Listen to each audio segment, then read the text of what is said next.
Ndagusuje cyane inshuti yanjye wo gukurikira ibiganiro byo kuri RN Agape Official. Nimba ari ubwa mbere ugeze aha ngaha ntugende udakoze subscribe, hita ukoraho rwose aka kanya ucyumva mbikubwira. Tugiye kurebera hamwe imwe mu myanzuro y'inama y'abaminisitiri yabaye ku wa gatanu yasohotse. Imyanzuro y'inama y'abaminisitiri yateranye kuri uyu wa gatanu iyemeje iteka rya perezida rikuraho inoti zishaje za 500, iz'igihumbi, iza 2 ndetse n'iza 5. Ndetse inama y'abaminisitiri yahise yemeza umushinga w'itegeko rigenga Banki Nkuru y'u Rwanda, inashyira mu myanya abayobozi batandukanye muri minisiteri y'ibigo bya leta bitandukanye.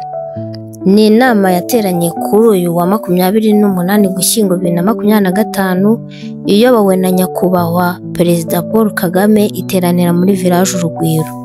Inoti zahagaritswe ni za 500 zakozwe mu 2004 na 2013, iz'igihumbi zakozwe 2004 na 2015, iza 2 zakozwe 2007 n'iza 500 zakozwe muri 2004 na 2009. Igihe ntarengwa cy'inoti zishaje kuba zitagikoreshwa ni amezi 12. Nyuma y'iki gihe inoti zakuweho ntizizongera kugira agaciro mu Rwanda.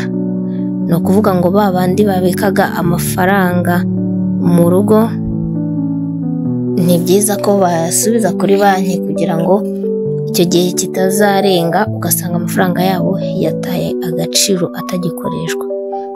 Ndagushimiye cyane wowe wumvishe iyi nkuru, wowe ukurikiye ibiganiro byo kuri RN Agape Official. Nakagaruka dusubire.